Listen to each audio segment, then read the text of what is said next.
All right, we're back. This time we've got two special guests, so let's crack open your favorite, sugar or non-sugar free. Boom. Cheers, boys. Cheers. Cheers. Winner. Cheers. Cheers. All right, so how it works is I'll get you guys to introduce yourselves. I always stuff that up. Everyone jokes about it. So introduce yourselves to the world. Perfect. So I'm Daniel Lujan, owner of D-Lue Built out of Albuquerque, New Mexico. I'm Joe Padilla. I'm the coordinator for D-Lue Built out of Albuquerque, New Mexico. Awesome. You know me, Jason from Speedmaster. So we've got these two guys on set. So we've got two, basically they've built one of the most epic cars I've ever seen. It's out on the big rig outside. And I thought it's going to be fitting talking about this dynamic. They don't know it, but maybe they get in a fist fight, see what happens. It's going to be epic. So we're going to talk about what it's like to be a really, you know, like, again, phenomenal coach builder, I'll call you today. Yeah. And then someone who has an idea or a dream of building something beautiful, and how that works, you know, because I mean, without friction, there's nothing gets polished, you know. You need friction needed to work. Yep. So let's talk through a dynamic, because the reason why I say that is because building a car of the caliber you've built takes time, a hell of a lot of patience, right? Mm-hmm. And then for you, you're like, hey, you know, do we have to measure twice and cut once? Can't we just measure once, cut once? Like, let's go. You know what I mean? Yep, exactly. So, yeah, I know all about it. You know, I've built a lot of cars that were terrible. So, yeah. Right. Over to you, Dan. Tell us about. Actually, maybe Joe. Tell us about the car that Daniel worked on. So it's a 1931 Ford 5-window coupe that I got from my father, and wanted it built to my specifications. Known Daniel for about 15 years now, and I just asked him would he build my vehicle, and that's where we started at, in ground one. So how does that work, right? It's like, you know, it's not just like, hey, can you build my car? It's like, you know, it's like kind of saying, oh, I saw that girl, she was good looking, and next thing you know, we're married, right? There's a process to that, right? There's a process to that. There might be like, hey, you know, I like your work. I mean, how does that work? Finding the right, like, how did you find the right guy? How did you know he was the right guy? How did you approach him? People out there will see him and won't know how to approach him. He's got big muscles and tattoos. They'll be like, I don't know what to say. You know what I'm saying? Well, how does that work? There's a process. So to be honest, you know, I've known Daniel, like I said, for 15 years. We still can't figure out how we met, but it's wild. You know, it's still wild that we don't, you know, that we've known each other this long. And I've known his work from previous companies that he worked at. And then my car came along. I wanted it built. We had some discussion. Wanted it built right. Wanted it built right, exactly. He's a very, very awesome fabricator and very meticulous. So that was why I knew I wanted him to do the job. And then I only had a few little expectations. One, can't be yellow. Two, no light colors. And then I wanted it with a blower. So Speedmaster came in. Then I wanted it fuel injected, so we got that done, and then I basically turned it over to him and I said, this is your build for Battle of the Builders and SEMA, so let's see what you're going to do with it. So Dan, obviously, you know, you are, you know, you know, when you're building cars like you do, right, and you can talk about how, you know, how you want to word that. Yeah. You still got to pick who you work with. Exactly. I'm sure you turn a lot of people away because, you know, it's technically, you know, he has to have, you know, like he has to have the understanding of what you do and how you do it, and like, you know, I mean, some people don't understand that, right? Exactly. So, yeah, talk through that relationship portion before we get into the cars, because I think that's really important. Because I have to kind of like explain to him what I'm going to do with that, because I'm an artist, but not necessarily like pen to paper artist. Yeah. So like I could draw it to him, and he's like, "What the hell am I looking at?" And I'm like, "Just trust me, it'll be all right. Just let me go."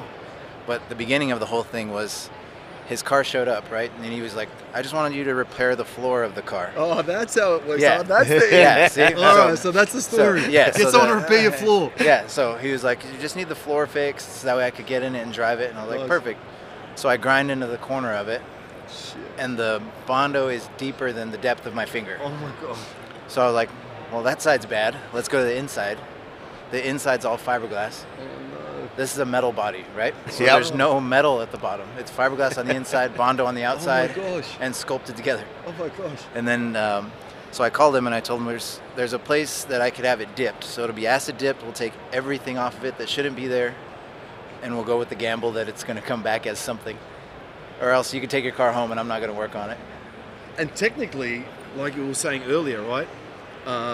If they get that dipped, like, is it an acid? What is it? Yeah, so it sits in acid for weeks. It sits in acid for weeks, right? So, I mean, we're joking about it. You could come out with nothing. Yeah, and that's what I said. What happens if I come out with nothing? Because I don't know what's under this car, this paint.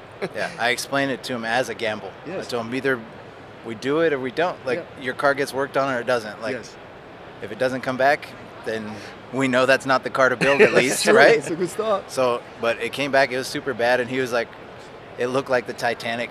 It was wild. And it came back, and he was like, "Are you sure we could fix it?" I'm like, "If you trust me, I could fix it." Nice. So we just went from there, and it started out as a weekend project, after work project, and then slowly, as I started to get better, like working with myself in the garage, like focusing on the thing, we went full bore on it and started building floors and everything, and it turned into an entire build. Like, he saw how nice it was coming, so we ended up getting a new chassis. We started changing everything, and it just kept snowballing from there. Yep. It was a wild road to get there. And it's really crazy. I was talking about this, before. People don't realize, like you said, like what looks nice on the outside may not even be safe, right? Yeah. So like you're talking about at Bondo and fiberglass, and you think you're in a steel body car, you think you're safe. You're not going to go crazy. I mean, Joe does. Yeah, he will. You're not going to go crazy. But if you hit something, you want to feel like, okay, at least even at 30, 40 mile an hour, I'm not that bad. But it's not going to shatter into pieces. But these things have, in this situation, he has the ability. He's got his life on the line, and this thing literally could shatter. Yeah. And I mean, it's crumbled to pieces, right? Yep. Oh yeah. Yeah, exactly. When I came back from dipping, I was like, "What in the hell is this?" And he said, "No, I can build it for you." Yeah, I sent him a picture of it, and his response was, "What am I looking at?" Like, that's your car. What's left of it? Right. And here's the rest of it. Yeah, exactly. Yep. Oh, geez. And so I guess looking back now, I know this is probably a stupid question, but looking back now, I'm sure that it hurt a lot knowing that, a car that could be worth 50, 100 grand. I don't know what the car would have been worth. Looking back now, going, wow, like literally it's now worth nothing. Are you okay knowing that your safety was on the line? Oh yeah. I mean, I know Daniel. I had it in his hands, and I knew he was going to make it safe for me to drive, and I'm happy with it. Like I said, I let him have free will of it. Just those 4 items that I requested, and I just told him, "It's your build it." And as you've seen the turnout, it's gorgeous. Amazing. It's amazing. So I just can't wait to get it on the road and smoke them tires. I hear you. Those skinny tires will don't stand a chance. He's gonna be on ice with that thing. It's wild. I just want to send him out with Justin Pollack to do some drifting. Yeah. I'll see them both drifting. Yeah. So I guess from there you get this thing that's really needs a lot of work. Mm-hmm. What's your personality like? What's your demeanor like? Some people would get anxious. They'd be like, "Shit, I've got a lot of work here." Yeah. Or is that just you just like? It's like, this is what I do. I make magic happen. I've got this, and this is what's, I know what it's going to look like. How do you prepare yourself mentally? Because there's that mental portion of it too. How do you prepare yourself mentally going, I'm going to build Joe's car? Yeah, mine's more like, I'm a high-end fabricator. I should be able to do this. Yeah. So that was kind of my way of going into it. I'm like, I can fix this, and if I can fix this, then I can fix anything. That's cool.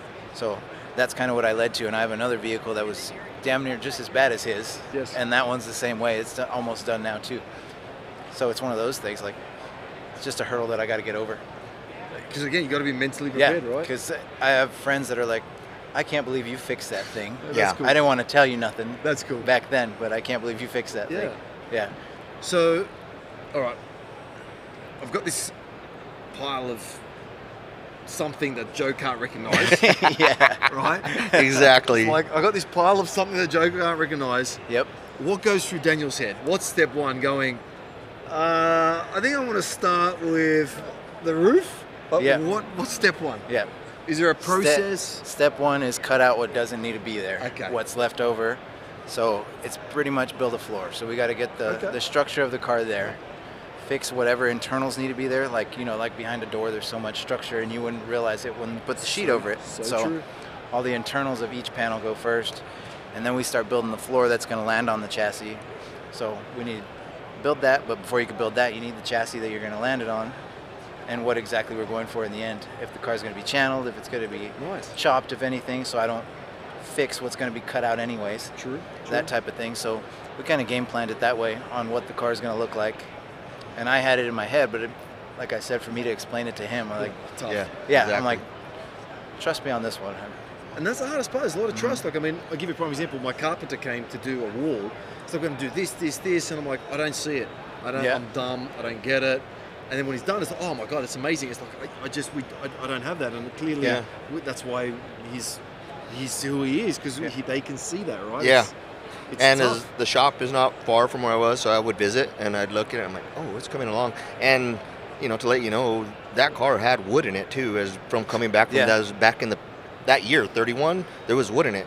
There's no wood in it now. He created out of metal what it was where it was supposed to be wood. Wow. It was amazing. Wow. And as it progressed, I just kept seeing it. He would ask me questions. So what do you think about me doing this? Well, you decide. I told you, it's your build. Right? You decide what you want to do. That's cool. And we're at where we're at. So I know I should ask this later, but I'll ask it now. Yeah. What would your advice be to someone like me and Joe, probably not Joe anymore, but like me, you know what I mean? Because I haven't been through this process. What would your advice be in saying, hey, look, you know, this stuff isn't cheap. You want it done properly. Like, because like we talk, step one is we're talking about the safety factor. Yep. Like, what do you say to a potential client saying you just need to understand the risks that are involved in building or driving a shit car? Like, how do you get that point across? You know what I mean? Like, you know what I mean? You'd come to me and say, hey, Jace, it's going to be another $5,000 to make this like this. And I'm like, oh, it wasn't there originally. How do you, or whatever, $5,000, 500. Yeah. 5,000, 50,000, whatever it may be. How do you articulate me? Because Joe gets it now. How do you articulate to me, mate? This is like, how do you explain that? Yeah, you know what I mean? that one is a tough one to any of them. The reason why I say that is because you can have two cars that are identical when they're finished and completely different under the exactly. That's all I'm asking. Yeah. Well, that one's kind of tough because it's like, that's why the work that we do like this is pretty much by the hour. It's like me quoting you for a rust repair job where I don't know how deep that rust goes. Yes. The outside, you just see these little holes. Yes. Oh, but when I cut it out, there's 10 other layers that are rusted through to get to that hole. Yes. So to do something like that, I usually recommend, like, if the car isn't sentimental like his was, then find the nicest car that you want to restore. Yes. Don't find the rust bucket that's sunken in someone's backyard that because you saw me fix his car, I can fix. Yes. Bring a nice Save car. yourself the trouble. Yeah, because if you find a car that has nice quarters and nice doors, we don't got to replace all those things. True. We just get straight to the cool stuff. And so, with that being said, like the car now, skinny rear tires, skinny front tires, my absolute favorite. I told you guys I love the tread pattern, love the design, the wire wheel. I've got our 33 had similar deal, wire wheel, my favorite. Talk me through those processes. How do you guys communicate that? Because technically, obviously, you have to set up the rear end to suit and whatnot. Yeah, exactly. So, how do you conceptualize that? You know what I mean? Was that your idea, Joe's idea? Like, how does that work? Because I mean, it looks phenomenal. It was pretty much, I would think it was my idea, because I always like to make fun of him that he wanted an old man car. He wanted the super wides in the back and skinnies in the front, and I told him, let's go gangster with it. Yes. Like, we'll mix the two. Yeah. We'll put the big ass blower in it, but we're still gonna get the gangster skinny spoke wheels. I love the skinny spokes. Yeah, and we went with the bigger wheel, so we got 18s in the rear rather than 16s all the way around. So it gave it that modern wheel size, but with the nostalgic style wheel. Your thoughts on that? Yeah, at first I had to think about it, and then, then I said, all right, let's do it. And then the other thing, it's 5 inches from the ground basically, so that right there killed it. It was like, that's the look I want. Yeah. That is exactly what I want right there. Let's go with it. Let's get the wheels. Let's get it done. And then again, with the blower on it, the motor, probably pushing about 600 horsepower minimum, and ready to see what that car can handle and see how those tires take it across the street. I don't know about that. Yeah, hey, yeah, right. I'm ready. And the worst part was I had a car in the shop that had super wide Hoosier wheels on it, so of course we put them on it. Yeah. And we're like, maybe we should go that way. No. And I'm like, No, trust me, the other way. You'll like it. Yeah. We got to see both worlds, and all it is a simple switch of some wheels, and it's a whole different car. It is. A completely different car. Completely different. Yeah. It reminds me of that song, that Black Betty song, you know, when she's got that green and skinny tires. Uh-huh. So, random one, and I like, again, Joe mentioned it earlier that, you know, he got the ability to come visit the car as it was being built. Yeah.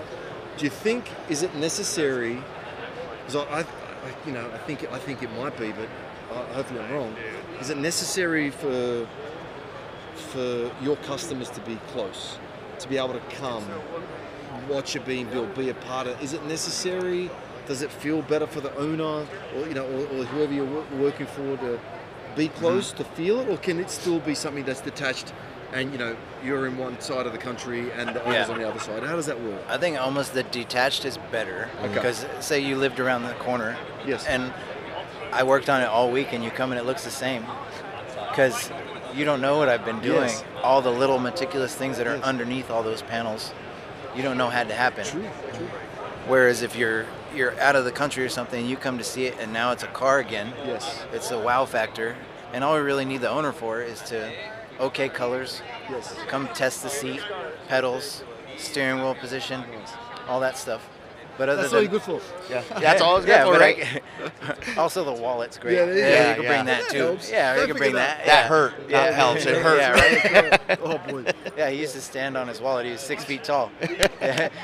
No longer 6 feet tall. Not no more. Yeah, clearly. Came back down to size. Yeah, that's it.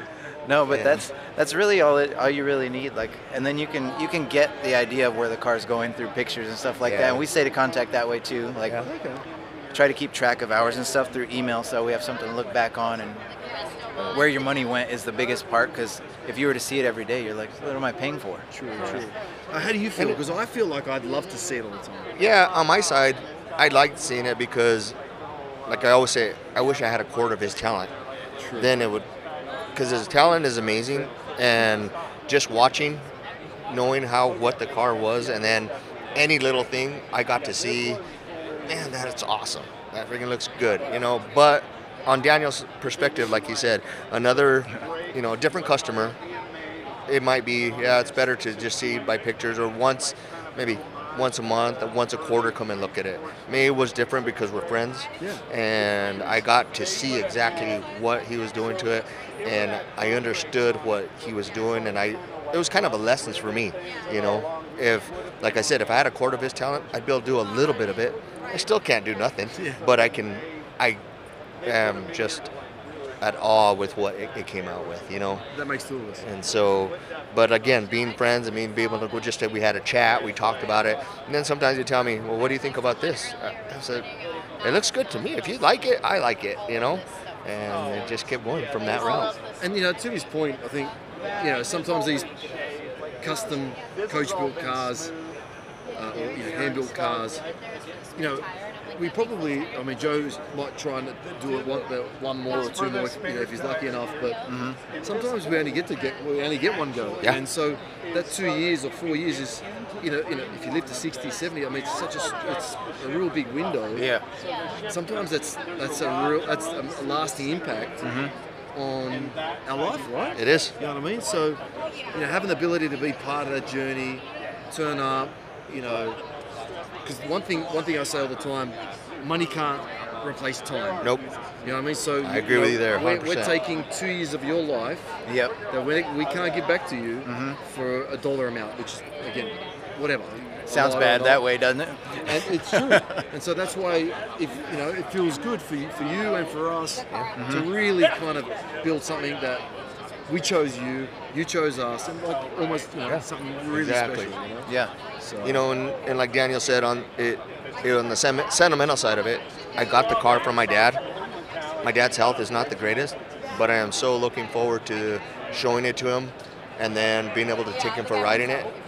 And, you know, that's going to be something even Daniel, I think, is going to respect, because my dad's only going to remember that moment. My dad, his health, like I said, is diminishing, but he doesn't remember a lot of things, but he remembers Daniel. He's like, how's your builder coming on the car? And that's a conversation I keep with my dad. That's epic. Yeah. And this is what I'm saying, you know what I mean? The last couple of years, everyone's kind of bonded over this car, right? Yep. So, there's something special there for sure to be had. You know what I mean? So now where to from here? I mean, the car's built. I know that sometimes it's never finished. Yeah. It looks pretty damn finished to me. Yeah, thank you. Maybe not his. Maybe it's never finished in right, his eyes. right. But to me, it looks spectacular. So, I know that you're a unique owner that wants to just drive the doors off it, which I respect. It's not going to be looked at, and nothing's going to happen. So, yeah, what's the plan? You know what I mean? Just take it to shows. What's the story? Yeah, the plan will be that we take it to shows that Daniel wants to go to, and then after discussing with you, hopefully the plan will be back here next year with a car here inside, and sharing that knowledge with it so people can see. Yeah, we'll fix the bugs out of it, drive it. Who knows? Maybe even a whole new paint job on it. Same colors, right. but redo the little mistakes that we noticed that he notices, right? Because he'll show me, and I'm like, oh, I didn't see that, and he's pointing it out to me. Yeah, so, stuff I try not to point out because I'm like, I don't want to show you necessarily, but I gotta show you, so you understand what I want to fix. And if you're okay with it, then I'll do it. If not, then and that's what I respect. As long as he's happy with the car, though. But I already told him. I said we're gonna make it fucking perfect. Sorry about the language. We're gonna make it perfect. I want it perfect. You point out what you need to point out, and let's just get it done right. Yeah. It's interesting because even like on the banner behind us, we sell car parts, but that's just the beginning. Yep. And you build cars, but that's just the beginning. It's the ongoing part, the fun, the driving, taking it to events. Exactly. All of a sudden, you open up a new lifestyle of just camaraderie, different things. You know what I mean? Like that vehicle is a vehicle to other things. Yeah. Well, and I'll tell you, I think it's brought our friendship a lot closer because yes, I knew Daniel, but I knew him as a person, knowing how to build cars and everything. Then we started with my car, and it became a great friendship. And I mean, look where you are today. Because of the car, you're at SEMA, you're on a podcast, you're going to go somewhere else and do something else, telling the builders all these different things. Exactly. Because it's just that, right? Yeah, I mean, it's exactly. Just literally creates this this snowball effect. Yep. Exactly. And I think with a build, we've become friendship with Speedmaster as well, with you. Yes, we're talking possible burnout vehicles, everything like that, So I was going to touch on what's next, but I mean, the cat's out the bag right there. Yeah. Well, the deal is he builds a badass burnout car, Joe drives it, and you get to watch from the sideline. Yeah, that's fine. And we're going to make sure that there's a passenger seat in it. Oh, no. For everybody else. Look, don't get me wrong, I love it. But at the end of the day, I think you need airtime behind the seat. Yeah. You need it's not that I don't enjoy it, but I don't want to go and wreck something that, again, you just got to make sure that you keep, dotting I's and crossing T's. Oh, yeah, exactly. It has to be safe to do, have fun, and I guarantee you there'll be the day that there's going to be a video of that hot rod blowing some smoke off those tires. Oh my God. Guarantee I it. can't wait to see that. And the music from that engine is going to be beautiful. Right. Epic. As long as it's whining. It will be whining. I guarantee you it's going to be whining. There you go. So I guess I'll throw it out there. What car what car, I know I've asked you before. Yeah. What would be a cool car? I mean, someone said a Nova, but it's a bit big for a burnout car.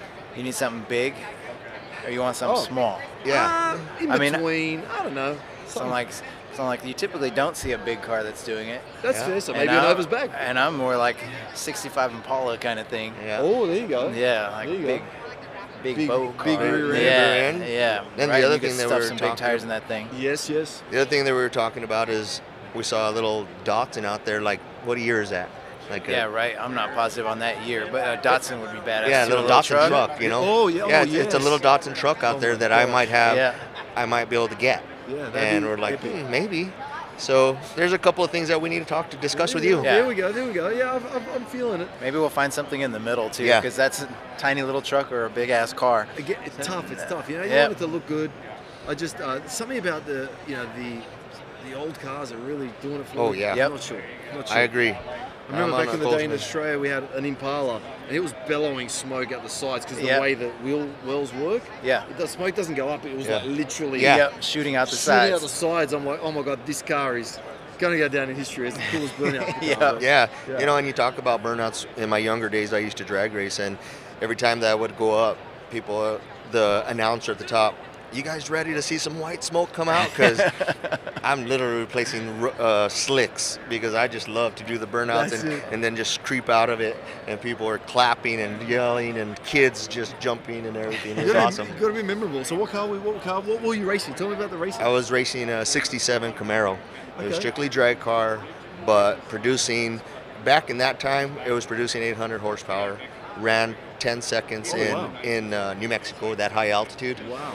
Go to California and race. I'm racing in the low 9s, and and that's all aspirated gas. Nothing special. 116 octane, so race fuel. Sure. But people couldn't believe that was coming out of a small block. 327. That's a 327. 327 small block. Wow. Okay. Must have had a lot of content. Yep. Oh, really? Yeah, his dad was an engine builder. Yeah, my dad used to do the engine builder. He was a machinist, so he used to do a lot of stuff, and it was just a family thing that we did. And like I said, I would love to make that burnout happen because it would make people excited, and they would love to see it. And clearly, you don't mind putting on a show, so that is right? I love putting on shows. That's gonna go full circle. That's me. Too. Yeah, there you go. Yeah, there you go. Daniel gives me shit about my height, but hey, nothing wrong with his foot. Nothing wrong with my foot, man. Yeah. The little man produces. Yeah, right. It's not the size of the fight. It's the the fighting the dog or whatever that thing. Yeah, little packages come in. Dynamite comes in little packages. That's it. That's it. So I mean, it's all on. So do you think you could build something that feels like that? Have you done burnout cars before? Because is that a different car or the ones you built, Joe? Is that a different style of car? That's a different style completely. It'd be a different style. It's more race car style. So that one would be a fun the difference? one. Would you just accuracy changes, or is it less, or is it more? Like what? How does the build change? More structural and more precise on the way things are going to work, like geometry-wise with the chassis and stuff like that, and how it's. I would think about like the way it's going to whip that thing around and stuff like the torque that's going to be thrown at it, like. His car, who cares how much torque it's not going to stick anyway. Like, it doesn't matter. But this one just might. So, this one's got to be strong and it's got to handle all the power thrown at it. Since the engines you showed me that are going to go in that thing, and then we got to look at the longevity of the engine as well, right? As far as being able to handle that horsepower, how much time we're going to spend doing the burnout. And then are they going to be requesting me, hey, you need to go back out there because everybody loved you. You need to go do the burnout again. So is that engine going to be able to hold that? So that's what we have to look at as well. Easy. Again, 3 or 4 that burnout cars now, back to back every hour for 3-4 hours a session. So nice, no problem. Again, the good thing is that the irony is that forged cranks, forged rods, forged pistons, all that stuff is bare minimum these days, and that's what we used to put into race cars. Cars that were doing that, being abused. I mean, the rear ends are designed for that now. So. It's becoming more the norm now for that sort of stuff. I mean, there's really not much. I think the biggest thing that killed those cars back in the day was the hydraulic roller versus non-hydraulic. If you had a flat tapper cam, pour oil, you destroy a lobe off a cam. I had Rob Fisher who used to work at E3, who used to work in NASCAR, and they were saying all the NASCARs, when they changed the oil, just started chewing the engines to bits, and it was just the oil because they removed the zinc because they didn't roll the cams. So I think now with those roller cams and most of that sort of stuff, they're pretty bulletproof. So a lot of bulletproof, and then you also got to look at the transmission. That ate me one time in the drag racing. The transmission took a shit, and the transmission went, and I think it went into reverse, but didn't make the car go into reverse, so it blew the engine. Yes, of course. Oh boy. Yeah, so it was a double whammy. Oh boy. Lost the transmission and lost the engine at the same time. Oh no. That would have been like a ticking time bomb with 116 fuel. Yeah. Oh my gosh. I was very fortunate. So Daniel, did you grow up in this? Because I mean, obviously everyone I talked to started with a family member or someone that was in it. My dad was in it. Your dad was in it. What about you? So my dad is into cars. He don't build cars. Sure. So I grew up in the he's always had something that he'd been working on or something like that, like a C10 or something. Or he had Novas when he was younger, the ugly ones, of course. Yeah. But he was into them. He just never built them. Like and he's told me 1,000 times. He's like, I wanted to do what you're doing, but I didn't have the talent to do it. You do. So do it. So I'm like, I just took it one further.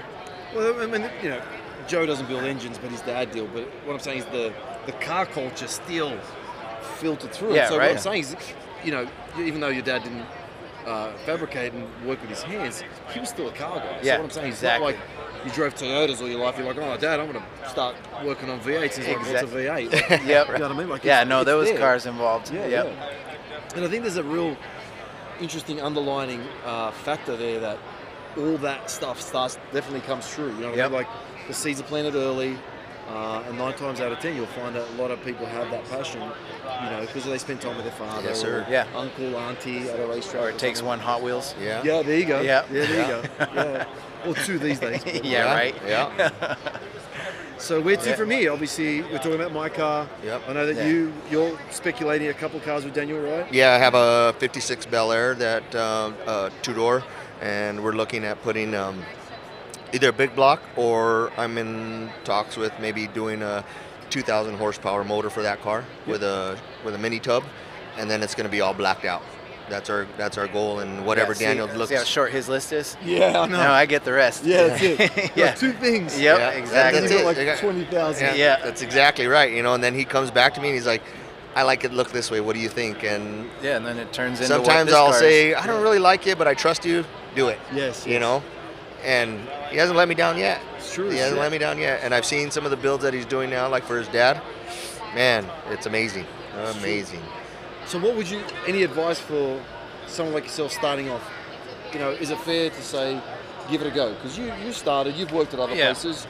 You know, you learn their processes, they teach you. I mean, that's just how it works. You know, it just typically doesn't come naturally for all of us. You know, all this is generational. It's all passed down, right? So you've worked at other amazing places as well. And, you know, what would you say to someone in your shoes? You know what I mean? I think my thing would be in the beginning is ask questions. Yes. Rather than being stubborn as to like, I know this, like I don't need to ask nobody. This is the way I do it, and this is the way it goes. Does that ever happen? No. Yeah. So ask questions and listen, and know that there's more ways to do it than one. And that's pretty much my whole thing. Like I thought I knew what I was doing to begin with, and then I started to work in a high-end shop, and I went right back to the bottom. Yes. And then It's funny worked how my that way works, up. right? Yeah. And again, I guess it's credit to you to be open to starting again, learning again. You know what I mean? Because some of us, to your point, go, no, this is no good, and away you go. And then 10 years later, you're like, oh, maybe I was wrong. Yeah. It's too late. Exactly. Yeah, like I have a truck that I was building before I worked at the high-end shop, and I literally, like just the other day, he was questioning me. I took everything out of it. I threw away the cab, I threw away the bed, and I bought a whole new truck to put that body on it. Yes. And I'm only using the chassis that was underneath it. Oh no. Yeah. See, like we could have sold the car and just bought a chassis and panels. Exactly. Yeah. Right. Yeah, that's the problem. I mean, I got a '67 Mustang. Oh, nice. And fastback, and I was going to do the same thing. Wanted to just do something similar. And the thing's so bad, and the panels are so cheap. Like, you know, the whole body, because they make all the repo stuff now.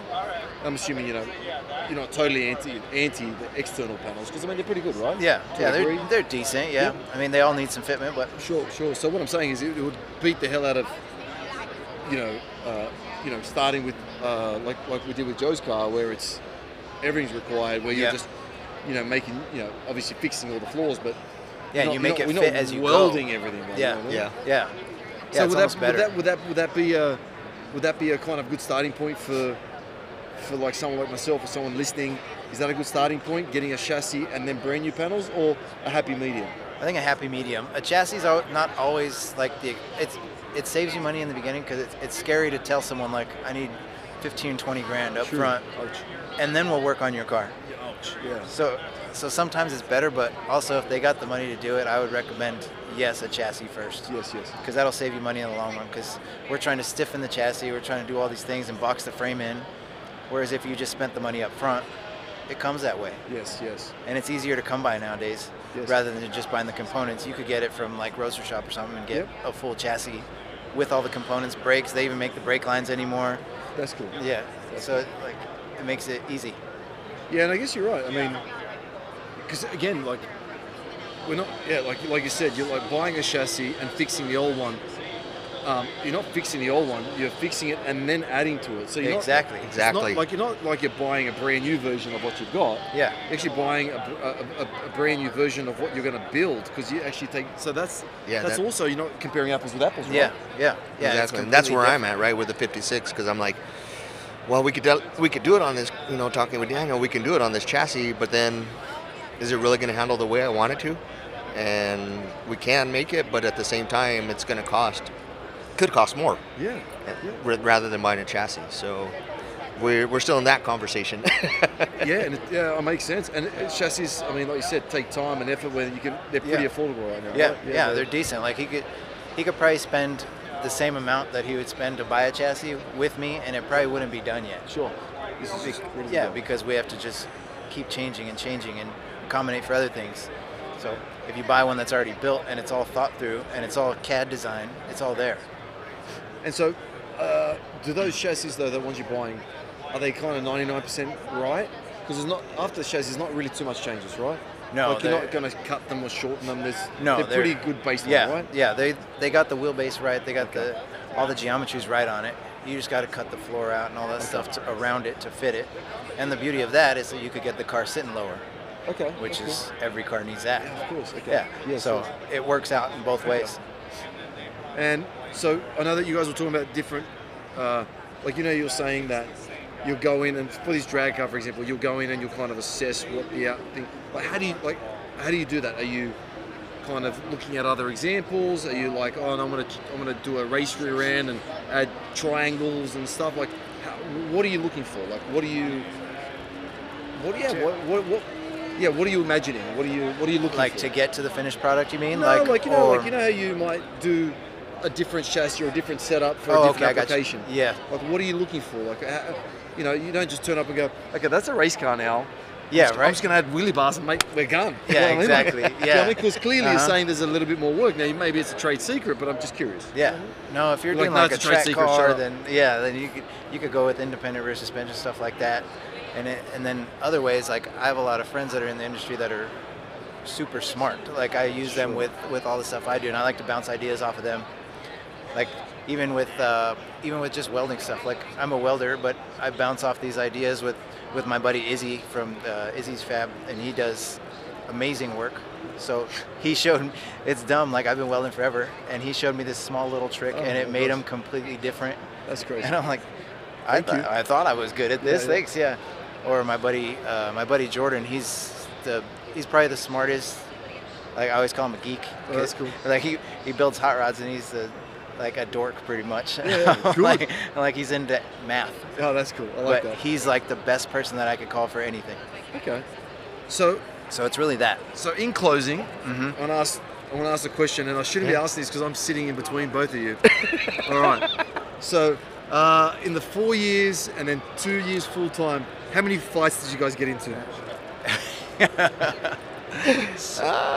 I'm gonna go with like 2, and they were like an hour ago. Oh, there you go. Really? Yeah, probably. Yeah, and it was just like, shut up already. We'll explain that later. Yeah, there you go. So it's fair to say, again, like we started, you guys are going to butt heads. Yep. But that's part of the deal. Mm-hmm. Don't get it. Like obviously, don't become a car builder if you're not going to. If you're expecting your client to accept everything. Yep. And then don't build a car if you accept the guy building it to go with everything you like. So out of everything, out of talent, customer, money, there is going to be a point where it's like, hey, expect for opinions to clash, and that's normal. Yeah, it's normal. Yeah. Yep. So don't get into this relationship. It's like getting married, man.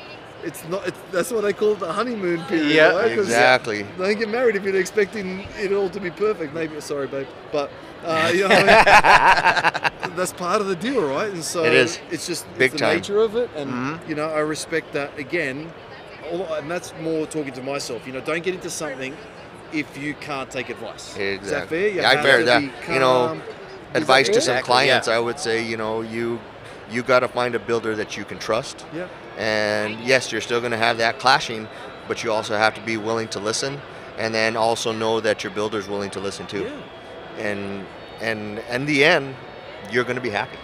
And the worst thing they could say is no. That's fair. That's exactly. Fair. That's fair. Well, I'm going to stop there before I touch any sore spots. But Yeah, again, right. I don't know if you got anything closing for the people out there, but I really appreciate you guys coming out. It's a deep dive into, you know, because people see a phenomenal finished car and they don't realize that, you know, to even get the car finished is an artwork, art in itself. Yep.